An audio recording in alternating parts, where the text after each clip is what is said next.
fait cette vidéo dans le cadre des 24 heures de messe que nous célébrons à la paroisse Saint-Roch pour la paix dans le monde.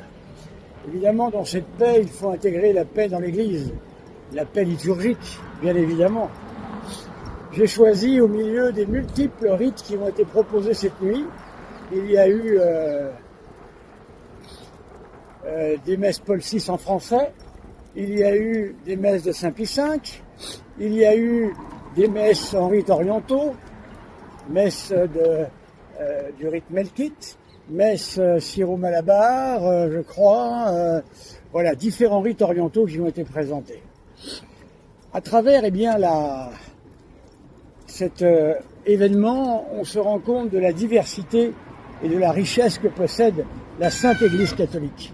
Quels que soient les peuples, quel que soit le temps, quels que soient les lieux, elle est capable d'apporter un changement qui permet, encore une fois, une adaptation plus grande aux fidèles. Pourquoi Paul VI a-t-il réformé la messe? Eh bien, je vais vous en donner la raison. La raison est la suivante. La messe Saint Pie V a été ordonnée par rapport à la vertu de religion. N'oublions pas que la messe Saint Pie V est une messe qui a voulu répondre de manière liturgique à la réforme protestante. N'oublions pas que les protestants niaient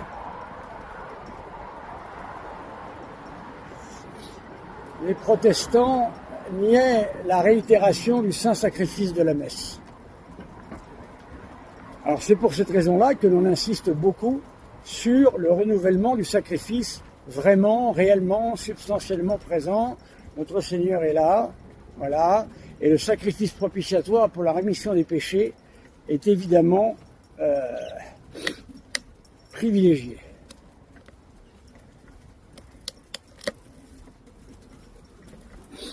Alors, Paul VI a voulu quelque peu réformer la messe. En quel sens? Eh bien, il a voulu mettre l'accent non plus simplement sur la vertu de religion, mais sur la vertu théologale de charité. La vertu théologale de charité est la vertu principale pour tout catholique.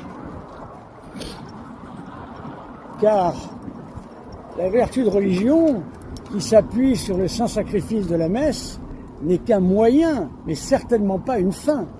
Un moyen de quoi? D'aller au ciel. Et quel est l'avant-goût du ciel ici-bas? Eh bien, c'est évidemment la charité vécue. Notre Seigneur nous dit lui-même, à quoi reconnaîtrez-vous mes disciples? Voyez comme ils s'aiment. Voilà.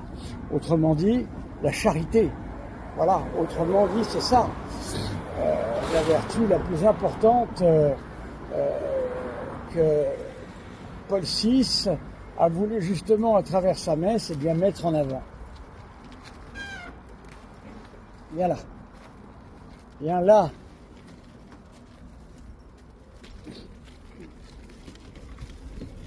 Donc, cette fin qui est la nôtre, c'est-à-dire le ciel, quelle est l'image, une des images du ciel?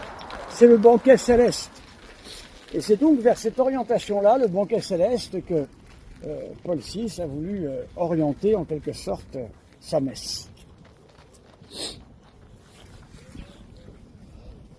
Donc vous voyez qu'il y a un déplacement d'une vertu dite cardinale vers une vertu théologale, évidemment bien plus importante. Prenant le signe du banquet céleste à travers la Sainte Messe célébrée. Paul VI s'est aperçu qu'il n'y avait pas suffisamment de prières à l'Esprit Saint dans le canon romain. C'est pour cette raison qu'il a voulu rajouter des canons supplémentaires. En l'occurrence, il y a le canon romain qui évidemment reste employable autant qu'on le souhaite. Et il y a également deux autres canons, le canon 2 et le canon 3 de la messe, voilà, qui sont des canons historiques, même s'il y a des discussions sur le canon numéro 2. Voilà. Quoi qu'il en soit, ces canons sont véritablement remplis de très belles prières à l'Esprit Saint. Voilà. Et encore une fois, cette orientation vers le ciel qui reste très présente. Et il y a également un magnifique canon, qui est le canon 4, qui est une récapitulation de l'histoire du salut. Le prêtre peut librement choisir s'il prend le canon 1, le canon 2, le 3, le 4. C'est à lui de choisir selon les périodes, selon les époques. Voilà. Ce qui a été réformé dans cette messe, c'est une certaine simplification. Encore une fois, malheureusement, les saboteurs de la messe n'ont pas laissé le temps à ce nouveau missel d'évoluer. Le Missale Romanum n'a pas évolué comme il aurait dû évoluer en quelque sorte. Car si les saboteurs n'avaient pas été là, eh bien, tranquillement, les papes qui ont suivi Paul VI auraient pu être consultés et faire quelques réformes. Pourquoi pas? Par exemple, eh bien, rajouter quelques prières, revoir peut-être l'offertoire. Peut-être qu'il fallait le rallonger, je ne sais pas. En tous les cas, on n'a pas eu le temps de faire tout ça. Les saboteurs ont tout cassé avant même que l'on touche à quoi que ce soit. Voilà, il faut le savoir. Donc, il y a eu quelques modifications, mais pas tant que ça. Par exemple, sachez que les prières au bas de l'autel n'ont pas été ôtées, elles ont été dans leur forme actuelle. Mais il existe un chant, le chant A1, que vous pouvez trouver facilement sur Internet, qui est en fait les prières au bas de l'autel, dites en français et avec une multiple participation, une plus grande participation des fidèles. Voilà. Donc il y a toujours possibilité de dire ces prières au bas de l'autel d'une façon différente. Mais en soi, rien n'interdisait de conserver les prières au bas de l'autel. Pourquoi pas? Voilà. Le dernier évangile a été, lui, supprimé.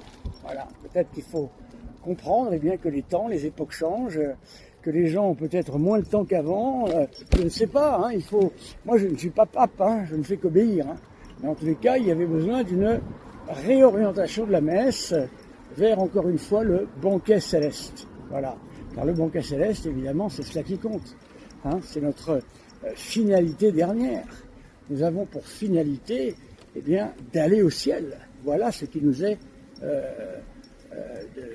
demandé par notre Seigneur. Voilà. Donc, vous comprenez que présenté de cette façon-là, bien évidemment, le Concile Vatican II, dans son décret Sacrosanctum Concilium, avait bien parlé de faire des modifications, légères et discrètes. Voilà. Hein, pas de faire ce qui s'est passé avec des gens qui malheureusement n'avaient plus la foi pour certains, qui ont quitté le sacerdoce. 6000 prêtres sont partis dans ces années-là. Donc vous imaginez bien que ça ne pouvait pas bien se passer malheureusement. Voilà. Alors est-ce qu'il était opportun de faire une réforme à cette époque-là? Voilà. Mais ça c'est une autre question. Hein, c'est une question de politique et de prudence. C'est pas une question qui est liée au rite lui-même. Voilà. Donc tout simplement mes amis, pour que tous ceux qui vous parlent tout le temps, tous ces vacantistes là, qui vous racontent toutes sortes d'histoires à leur sauce, eh bien pour vous montrer que les choses sont loin d'être aussi simples que ce qu'ils vous racontent. Voilà. Comme je le dis souvent, ça c'est pas moi qui le dis, hein, le propre de l'hérésie, c'est d'apporter une réponse simple à une question complexe. Une réponse simple à une question complexe. Voilà mes amis, à bientôt.